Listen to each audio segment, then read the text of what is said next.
Inside Trump's plan to reopen the American economy.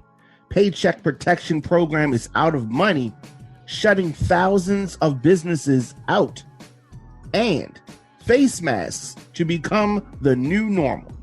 Today on the Don McKay Show.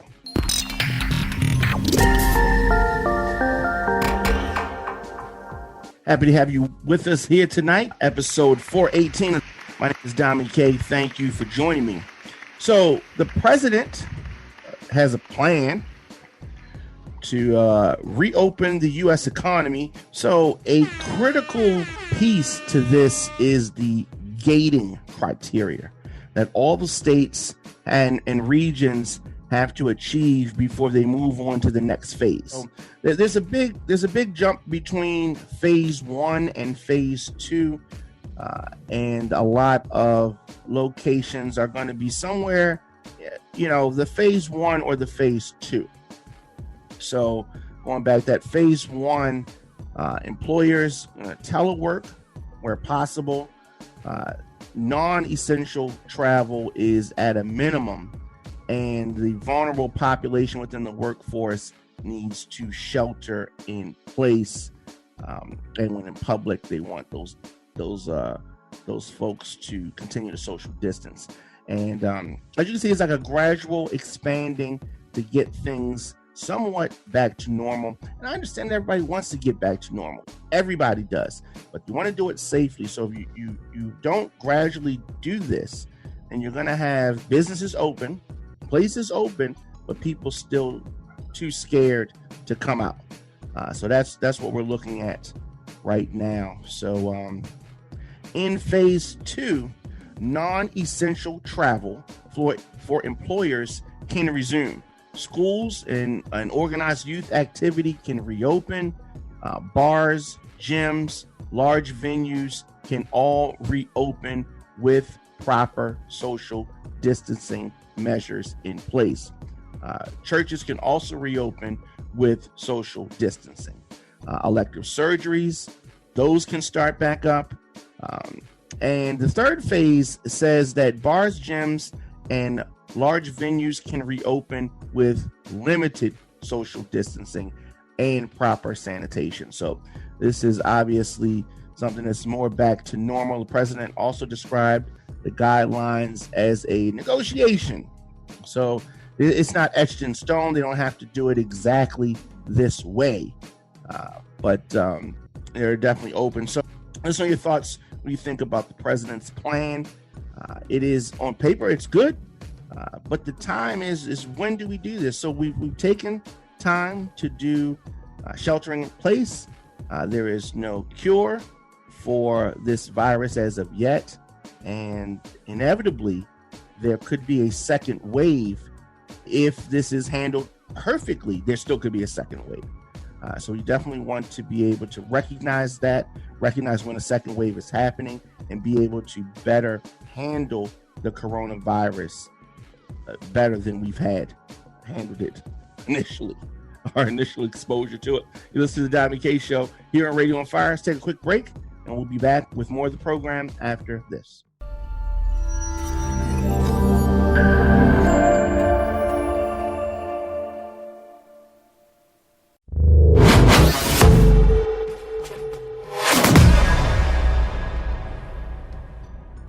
Welcome back to the show. You made Don McKay in here, Radio on Fire. So a piece of the federal government's stimulus efforts to help small businesses and their employees has run out of money. They don't have any more money after all of this. This is the biggest bill in history, and you have different parts of it that are just out of money. So this shuts out thousands of small businesses, which are the backbone of this country. So potential borrowers of this who were seeking aid amidst this coronavirus, it's the economic plunge that has happened is something that, to quote the president, the likes of which we've never seen before.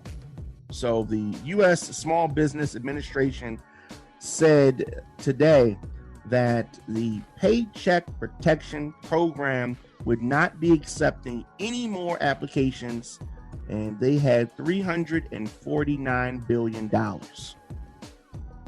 This is why we need accounting. We need to check this out. I can't see how they've gone through all this money.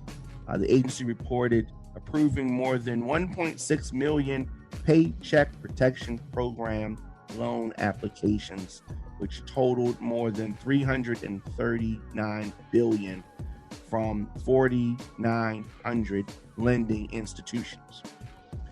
So that's what they're saying. So they need more money. So that money has been approved. Most of the borrowers are still waiting for these loans to be funded, but it is a go. They're saying that for the most part, that money is spent, and soon this money is going to appear in their accounts. So this coming from the president of the National Federal of Independent Business, at the National Federation of Independent Business, which is an advocacy group in Washington, D.C., said that America's small businesses are on the brink, trying desperately to keep their doors open and support their employees. This is true. So they made these businesses jump through a lot of hoops. Brad Close said that we've been hearing from our members every day, worried that the $349 billion lending program would run dry before it had a chance to help them. And that is what has happened. Many of these worries have now become a reality. Many small businesses are not going to come back. And even with this loan, it would have given them a little bit of cushion. But if the general public does not have confidence that this virus is not going to take them out, they're not going to come back and shop. What's going to make them come to a restaurant? Because the president said everything's good? Even if their governor says everything's good, doesn't mean that everybody's going to rush out and go to the stores. So this is just a very difficult situation. Things have escalated significantly. Protect yourself, protect those around you. The program will continue after this.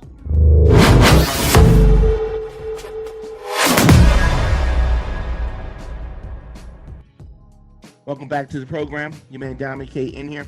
So governors in New York, Connecticut, Maryland, and Pennsylvania are ordering that their residents wear face masks when out in public. This is going to become the new normal. As Americans begin and prepare for life after lockdown, this is the reality. So this from Governor Andrew Cuomo. I am issuing an executive order today that all people must wear a mask or face covering in public in situations where social distancing is not possible. That is, as I said, New York Governor Andrew Cuomo. And he continued, face masks or bandanas must be worn on public transportation where it is impossible to maintain social distancing or on a busy sidewalk. And they definitely have those in New York. In Maryland, residents are ordered to wear face coverings when inside a shop or on public transportation. Governor Larry Hogan announced. In Connecticut, Governor Ned Lamont said that anyone in a public space should make sure that they are wearing a mask, not only for your safety, but for those around you. And Pennsylvania Governor Tim Wolf said that wearing face masks is the second best thing people could do after staying home. He also shared a tutorial for making a face mask at home. A lot of people are doing this. Masks are hard to come by, and you don't have to wear the surgical mask. You can make something. You can wear a bandana. There's a lot that you can do. Additional info from the CDC They have published guidelines on their website on how to create your own face covering. And 640,000 people in the United States have tested positive for coronavirus as of this broadcast. And more than 30,000 people who have tested positive for the disease have died. And some 50 doctors and nurses have died after being diagnosed with COVID-19. So this is a serious situation, something that we as a country and as a world are dealing with. So face masks, as I said, the new normal. So you're going to be seeing people, going around, like this, and the such. So additionally, President Trump tweeted that he wants to use a never before used provision of the U.S. Constitution, allowing him to adjourn the U.S. Congress so he can push through some of his nominees that require Senate confirmation. So what's interesting, this is, of course, days after he claimed to have total authority over the states. Then, of course, he backed down because he does not have total authority. He has a bunch of people that he wants to push through. 129 nominees that he's trying to push through, he said, are stuck in the Senate because of partisan obstruction. Okay. Who controls the Senate? Not just stuck in the Senate because of obstruction. But Trump's argument seemed to be that many of these vacancies needed to be filled to assist with the coronavirus response. The president has been in office for almost 4 years.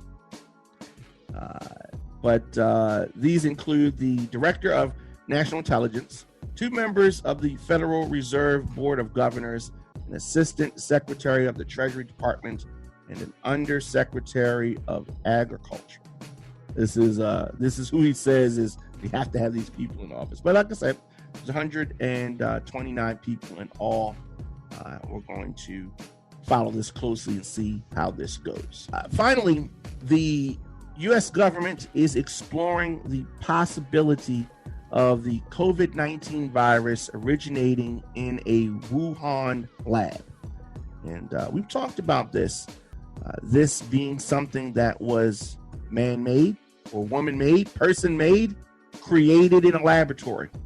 Intelligence and the national security officials revealed that the government is looking at this possibility.